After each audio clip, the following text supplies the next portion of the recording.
Welcome to the coaching game. I am Laurie Lawson, and my guest today is Adam Quiney. Mm. Adam, we had Adam on the show before, and not the show, I'm sorry, the Coach Chat show and the radio show. And I was fascinated with some of the things he said, so I begged him to come on this show, and he did. Thank you, Adam. It did not require much begging. I was very enrolled just in your being. So yeah, easy, Oh, easy. good. I like being enrolled in my being.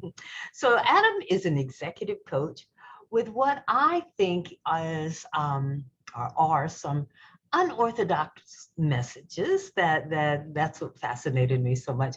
And he claims to provide coaching for the smartest person in the room. And I have to tell you, when I first heard that, it's like, well, who does he think he is? But he explained it, and it's like, oh, how cool. So, Adam, where should we start? How did you get into coaching? I guess that's always something that fascinates me because none of us grow up and go, oh, or none of us start out going, I want to be a coach. So Uh-huh. how did you do that? What was your trip? I got into it through arrogance, much like that title that We'll you see. reference. So I I was studying law. I was at law school, and pretty early on, I concluded I could be very good in this career. And I don't know if that's necessarily what I want to do. And what I found in law was the more I could shut my heart down and run things up through my head, the better I was able to construct a really airtight, logical argument that was immune to attack, I guess, for lack of a better way to put it. And I'd already kind of been on that path. That was almost the way we could say that was the way I was living my life. I was getting better and better at being very efficient and optimal and analytical and living life through my head. And as I looked to the future in front of me and like met more and more attorneys and asked them like questions like, do you love your job? What I noticed was they were incredibly efficient in their thinking, very like rational and analytical, and occurred very gray. And like life didn't seem that fun for them. And when I'd ask them like, do you love your job? They go, well, here's the thing. And I'd be like, great, that's the wrong answer already. I don't want you to lawyer your way through my question. I want you to scream with excitement or whatever it happens to be. And so I was looking for alternative careers. I met a former lawyer who was a coach at the time. And as he described what he did, I thought, wow, that's cool. I've always wanted to be someone like that. And at the time, this is the part that was quite arrogant, I believed my job as a coach was going to be, I've figured out how to live life perfectly. These other people haven't yet unveiled the secrets of life that I have. So they'll come to me, I'll dispense wisdom from on high. They will be forever grateful. And then, on to the next person. So that was how I entered into this profession. Okay. It is so funny because I've been doing this show forever. And the first guest I ever had on the show was a lawyer who was transitioning to a coach, but Mm, slowly. And I kept going, well, why do you want to be a coach? He goes, oh my God, lawyers are the most miserable people I know. And I went, really? That's what everybody wants to be. And she yeah. assured me it was like, no, they are very proficient. But as far Yes. as that what acknowledging and really getting to know yourself, that's not a part of that, which is exactly what you just said. So that's Mm, interesting turn of events. And it's so coaching just sort of called you because it was like, I think we all sort of started out was like, wow, I do that anyway. You mean I can get paid yes. for this? Okay. But you're Yeah. kind of getting paid for that on a technical level. So where are you today? When we say, and let's stick with the arrogance theme. When we say that your coaching is for the smartest person in the room, what does that mean? What does that really Yeah. Thanks for asking what it really means. mean? So it's important that we not step over like that. People's initial reaction to that statement is like, how arrogant.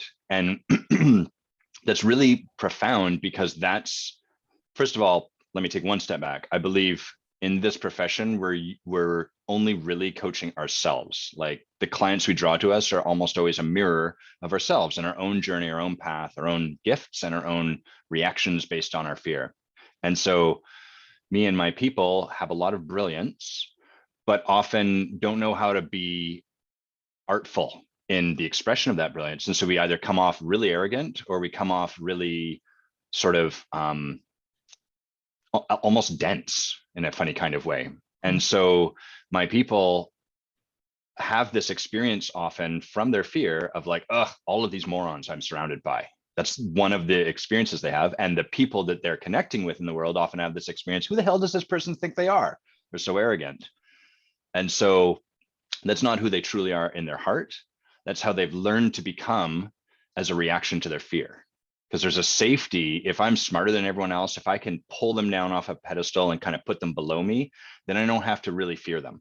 Then I don't have to be intimidated by them. And then I can kind of like keep them where they belong, and I can do the thing I'm meant to do, and I can stay safe and comfortable and all of that. So that's where my people start from.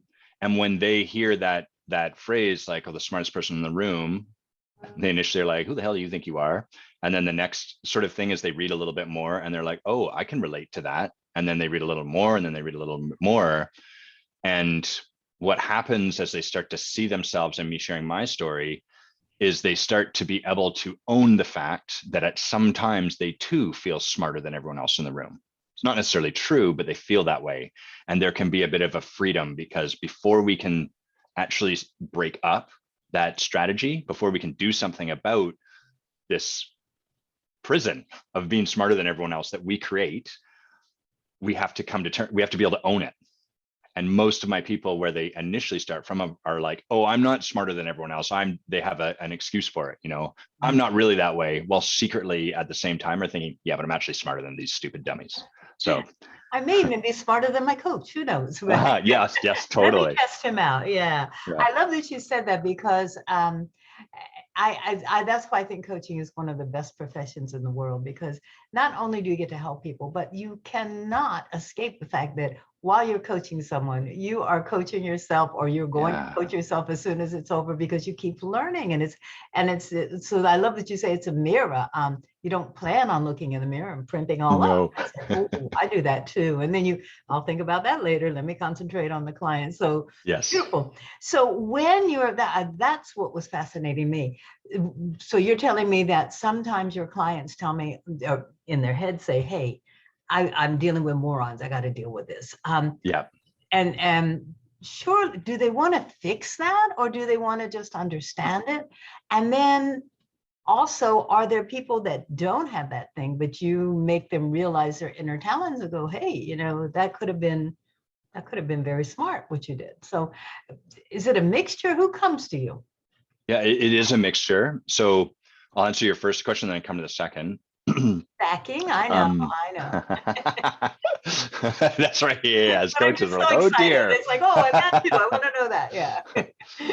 So it's really interesting, because as my people move along their path in life, we get better and better and better at playing the game we're currently playing. So if the game I'm playing is one where I attempt, probably a bit unconsciously, to win at life by running everything through my head and be very efficient, over time, I'm going to get better and better and better at that, and move further and further and further away from maybe feeling things with my heart or stuff like that. And so when my people first find me, often the conversation they're in is like, I can feel myself, Adam, further, like I almost don't really feel anything anymore. And I think that's probably a bad thing. So they're not even feeling something about that, because they've gotten to the point where they don't feel. And so it's almost like at this point in their current development, the way their heart has to speak to them is through their intellect. So there's a part of them that's like, hey, remember when life was colorful and like we laughed spontaneously and it was okay to cry, all the, like, let someone see you cry, you know, all of those things. Remember how you felt on your wedding day? All of that is now a distant intellectual memory. And there's a part of them that's like their soul is kind of speaking through their intellect and is like, should we be changing things? And so part of the initial work for them and I to take on is to actually, if they want to, support them to create a reason that would be worth beginning to create a different way of showing up in life. Because currently the truth is it's very efficient to not have your feelings in the space. That's why robots are so efficient. They don't have, oh, I've been working 8 hours and I'm tired and it's the weekends here, I want to have robots don't do that. They just do the job over and over and over again. So have I answered the first question? You have. Okay.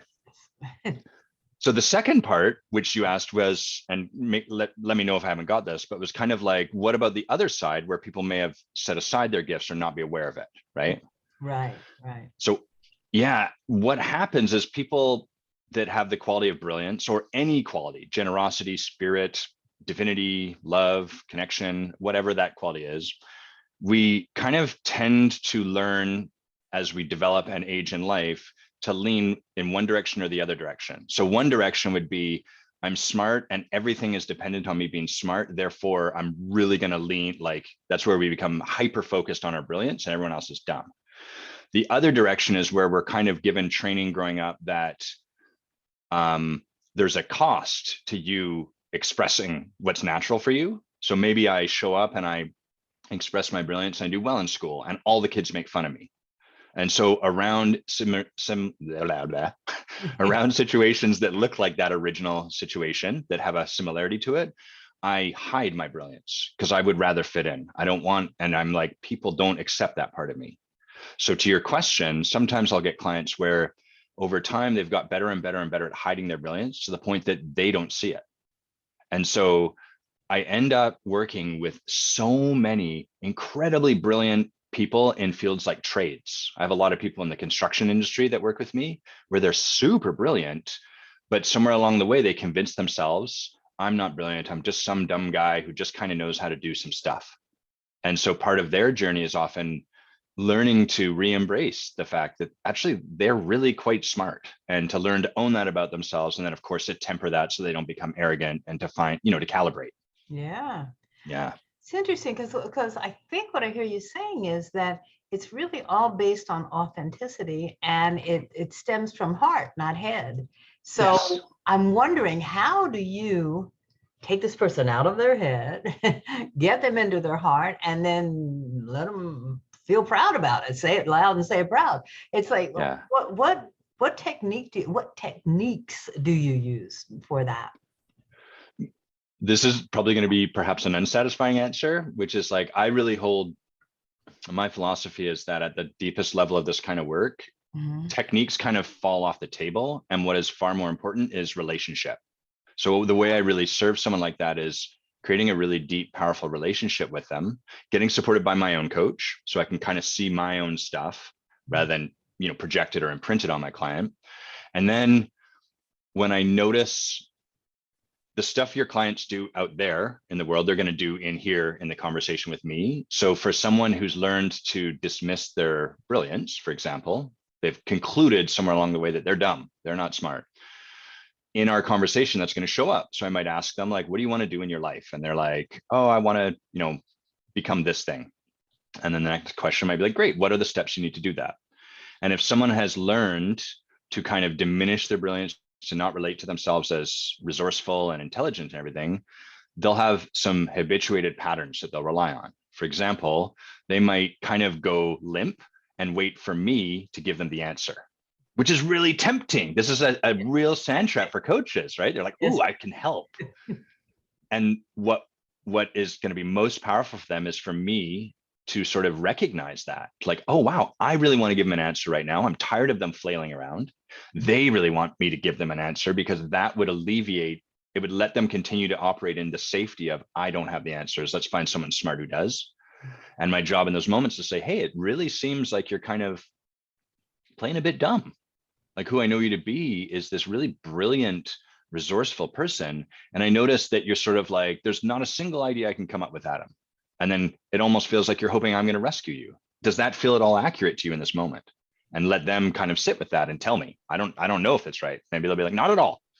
Great. What do you think is? What is going on then that has that showing up for me? So that's the way I work with it, rather than, a particular technique or tool that I poke them with. And that's interesting. I've had a couple of clients who just finally go, well, just tell me what to do. And it's like, Yeah, I really want to. Who cares? We want to know what you want to do. What do you feel are some, this has been chaotic, let's say, since 2020, 2019. It's been chaotic. What do you think some of the biggest challenges are today for leaders, for individuals, just for humans trying to get through? What do you think some of the biggest challenges are? Asking the small softball questions, are you, Laurie? Sure. And if you could solve them, that'd be great too. Yeah. Well, like one of the biggest challenges I find for myself, and then I'll speak to what I see more broadly, it's just like, this will sound a bit silly, but like adulting, just being an adult. I'm 43 and I'm amazed with all of the demands on my time, all of the stuff there is for me to do. You know, I hold a lot, I lead a lot, I do a lot. And then at the same time, I'm like, holy crap, I got to make sure I pay that phone bill. And then I got to find a kennel for my dog while we're doing this. And there's just so much to do. And so there is a lot of life to be with. You know, there's just so much for us to experience, and it's easier and less scary to close ourselves energetically, so we don't have to be with all of it. We can kind of let it pass over us a little bit, like we've got a Teflon coating, and that's a way to get through life. But I think once people discover their capacity and start to build their capacity to be with more of life rather than to kind of get through life, what they find is that it can be so much richer. The challenge with things being richer is that also means your sadness is richer. You feel grief on a richer level, as well as joy, as well as abundance. So that's my first swing. And then my second would be, I think that there is a lot of well-intentioned advice, ultimately advice, projected at us nonstop through social media, books, all of this content. And so much of the advice in the form of memes and all of that, it's obviously right.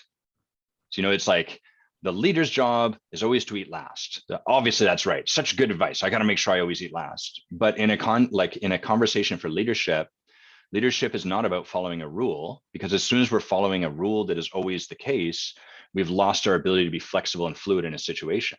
And sometimes we're leading people where what they need to see is someone modeling. Sometimes you got to ask for what you need and get your own needs met before you can do anything else. And so I think a real challenge for people, especially post-COVID, because we've seen this boom of social media and more like, now I've got the idea, is for us to really find our own compass and discover our own true north, so that we can trust ourselves to navigate in the moment rather than following rules, good ideas, intuitive, obviously right things, and so on.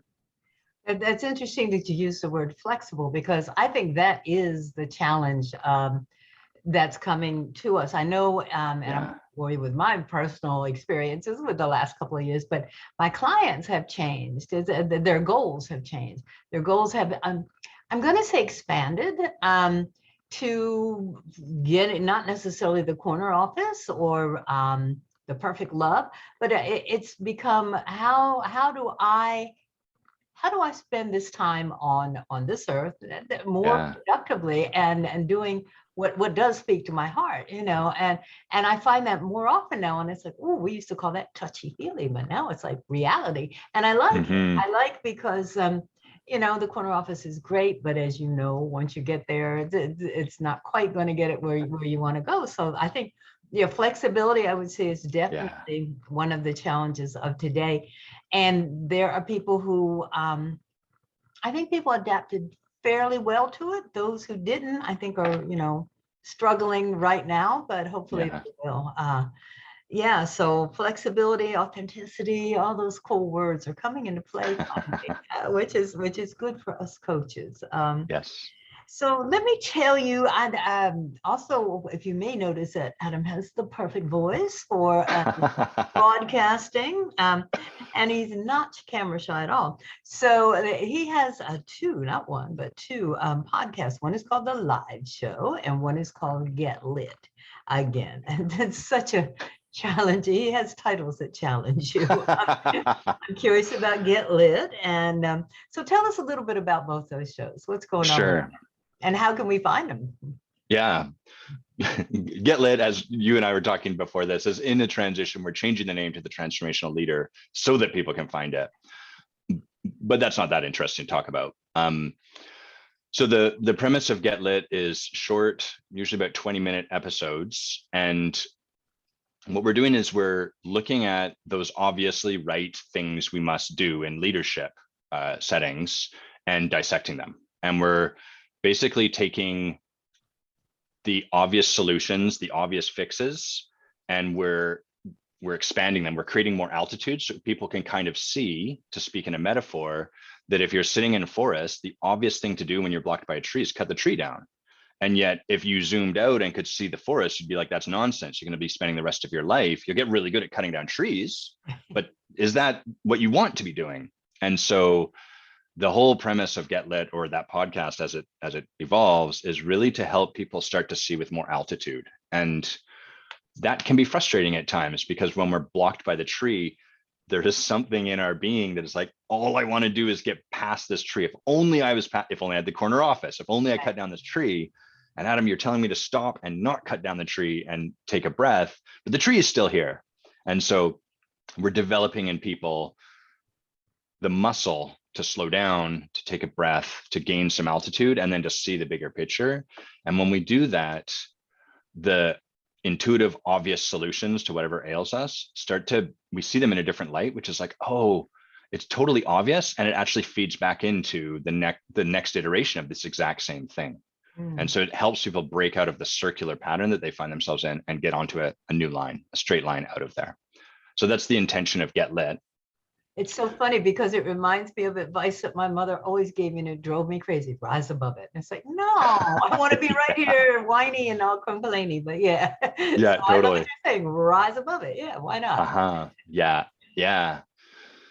And then the funny thing I was just thinking is, again, there's no rules. So as soon as we're like, oh, the thing I should always do is rise above it, it's like, yeah, except sometimes the thing to do is get into the weeds with your client or your loved one and really be with their sadness or their happiness or whatever it is. So the live show is every Friday at 10 a.m. Pacific. And what I do on that show is it's a longer form, usually me sharing stuff that I'm excited about, and then talking more off the cuff about distinctions that I've been present to, working with clients on, or notice in the world. So there's just so much. One of the things COVID's brought to the forefront, in my experience, is like so much of the conversation around leadership, whether or not we label it that way. And so there's just a wealth to sort of look at, and really,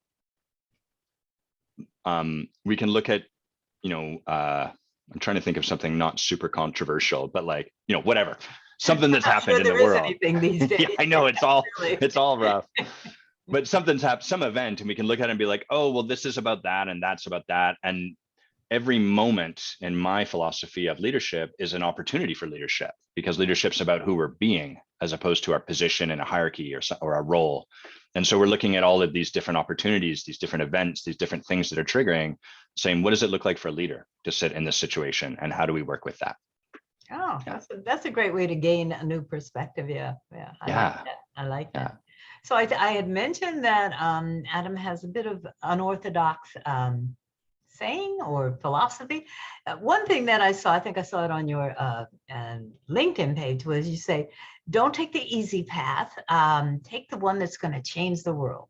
Now, isn't that quite a big goal for your clients? It's like, oh, go there and change the world.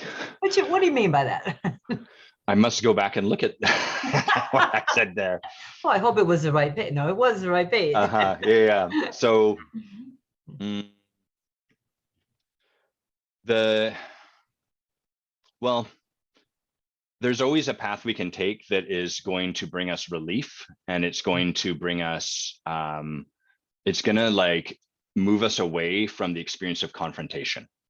Right. So if I'm in a relationship and I'm frustrated because I feel my partner is always doing this stuff and blah, blah, blah, I don't want to denigrate this choice, but like what would be easy, so to speak, is just to leave the relationship, because then I don't have to work myself out around what's happening. I'm not talking about working out like just accept abuse. That's not what I mean. I mean, stay in that relationship and ask myself, why does this keep happening? Who am I being that has my partner denigrating me? And as I start to look down that path, which will be uncomfortable and I'll have resistance to, because my initial response will be because they suck, they're a narcissist or whatever. But as I keep looking down that path, I have to start confronting questions like, but why do I keep choosing narcissists? What does that allow me to get away with?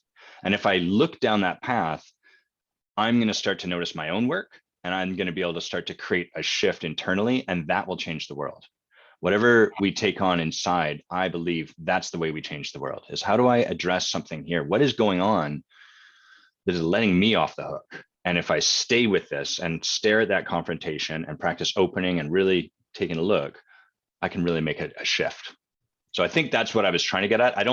The way when I heard that just now, I was like, I don't know if I'd write that again. I don't love the way I worded that. So Oh, I we do live and like learn. the way you worded it, and I think you're right. What I think you were trying to say is most people strive for comfort. I want to be comfortable in my finances. I want to be comfortable in my relationship. I want to be comfortable in my career, whatever. And you're going, yeah, that's cool, but it's like, and I think we're talking again perspective. It's like broaden your horizons and rise above the trees. And it also, if we want to get very philosophical, it could just be,